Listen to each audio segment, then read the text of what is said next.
देश में डरो मत वर्सेस भागो मत की इतनी चर्चा क्यों हो रही है? ये दो वाक्य हैं जो ट्रेंड कर रहे हैं, डरो मत,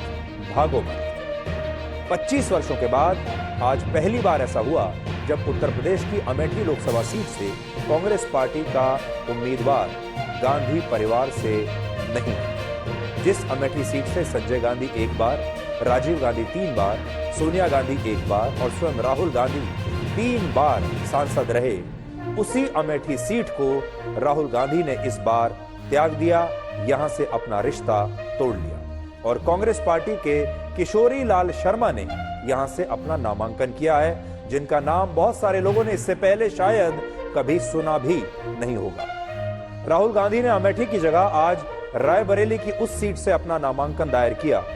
जो अमेठी के मुकाबले उनके लिए ज्यादा सुरक्षित सीट मानी जाती है और जहां से पिछली बार सोनिया गांधी ने 17% वोटों के अंतर से चुनाव जीता था, जबकि अमेठी सीट पर पिछली बार राहुल गांधी चुनाव हार गए। और इसीलिए आज जब राहुल गांधी ने अमेठी को त्याग कर रायबरेली से अपना नामांकन भरा,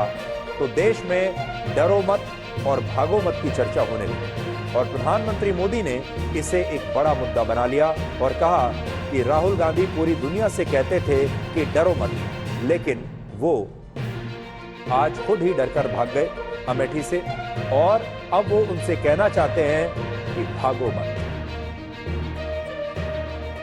मैंने पहले ही बता दिया था कि शाहजादे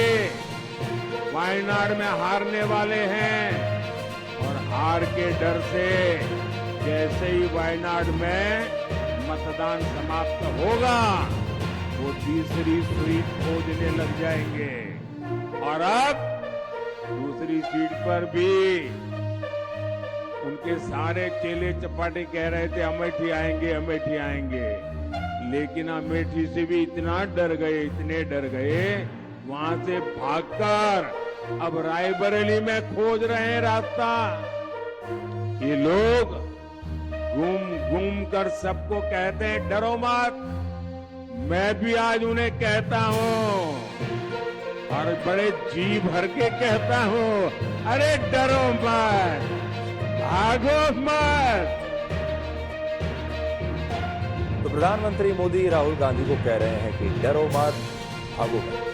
पिछले दिनों जब आयकर विभाग ने कांग्रेस पार्टी के बैंक खातों को फ्रीज कर दिया था, तब राहुल गांधी ने कहा था कि उनके नेताओं के पास और पार्टी के पास अब ट्रेन का टिकट खरीदने के लिए भी पैसा नहीं बचा।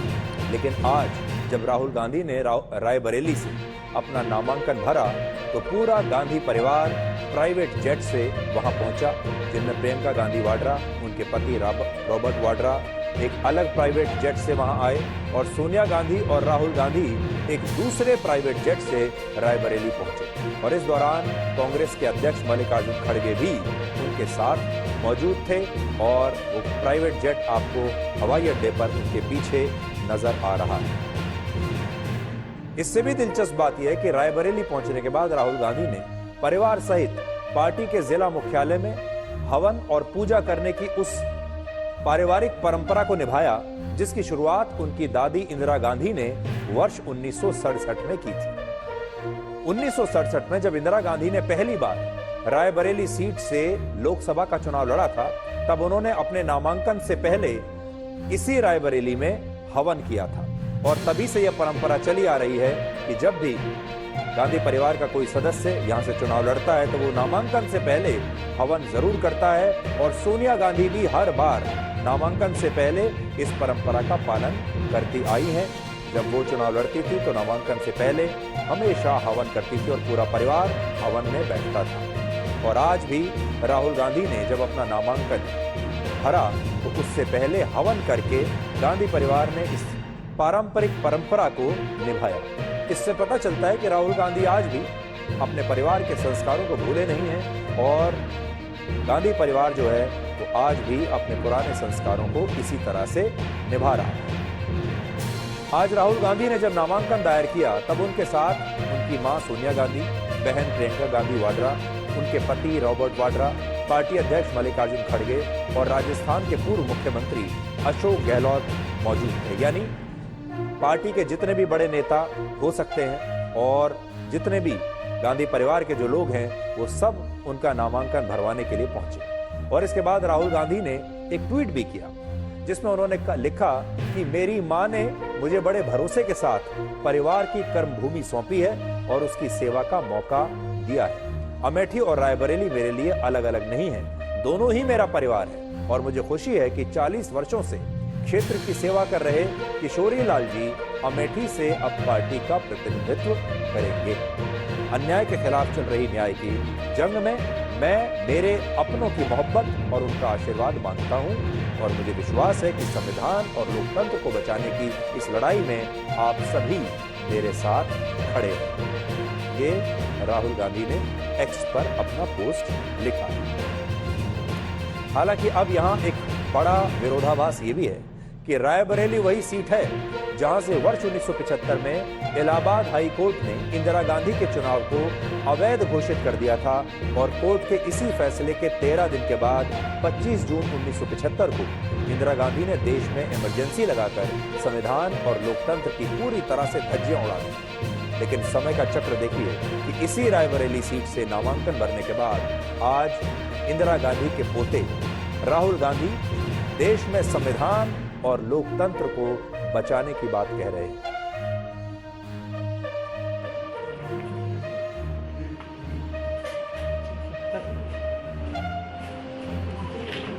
ओके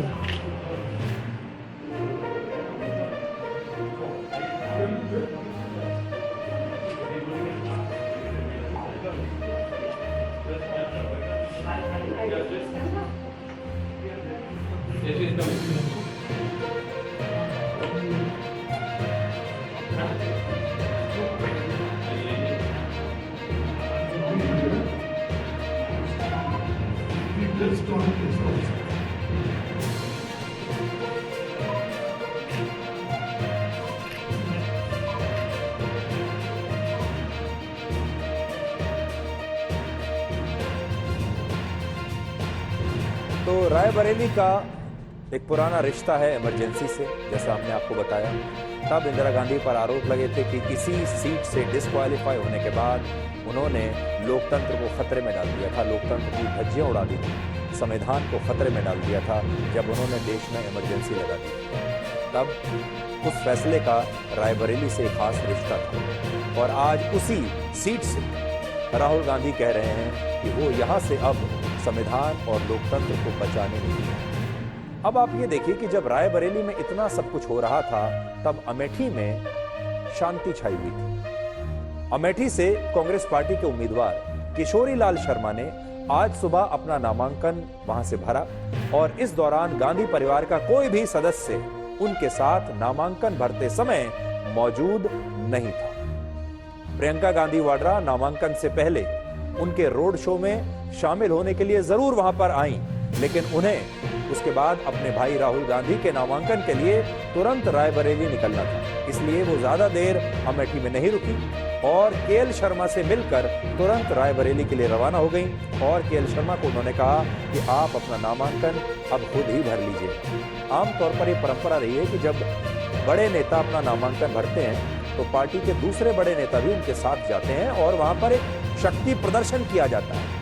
कार्यकर्ता बड़ी संख्या में पहुंचते हैं, जिंदाबाद के नारे लगाए जाते हैं, जैसे कि आज जब राहुल गांधी ने अपना नामांकन भरा तो ऐसा ही हुआ। लेकिन अमेठी में उन्होंने किशोरी लाल शर्मा जी को अकेले छोड़ दिया। हालांकि रोड शो के दौरान प्रियंका गांधी वाड्रा ने यह जरूर कहा कि केएल शर्मा अपनी राजनीति की शुरुआत से ही अमेठी सीट से जुड़े हुए हैं और उन्होंने यहां बहुत काम किया है, इसलिए वो इस बार का चुनाव जरूर जीतेंगे। हम अमेठी में एक बार फिर सच्चाई की राजनीति और सेवा की राजनीति वापस लाना चाहते हैं। मैं आज 3 तारीख है 6 तारीख को मैं वापस रायबरेली आऊंगी और तब से चुनाव के अंत तक आपके साथ और राहुल जी के लिए वो चुनाव लड़ेंगे। ये लोग चुनाव को धनबल पे लड़ते हैं, हम जनता के बल पर लड़ेंगे कि हम सब इस पूरे देश में एक संदेश दें कि हम सेवा की राजनीति वापस चाहते हैं। हम एक ऐसी राजनीति वापस यहाँ से शुरू करेंगे जो सच्चाई की हो, जो आपके लिए हो, जो आपको आगे बढ़ाए। ये आपका चुनाव है, आप लड़ेंगे, आप जिताएंगे। तो अब प्रियंका गांधी वाड्रा ने सब कुछ जनता के ऊपर छोड़ दिया और कहा कि आप ही का चुनाव है, आप ही लड़ेंगे और आप ही जिताएंगे। लेकिन जनता को एक संदेश देने के लिए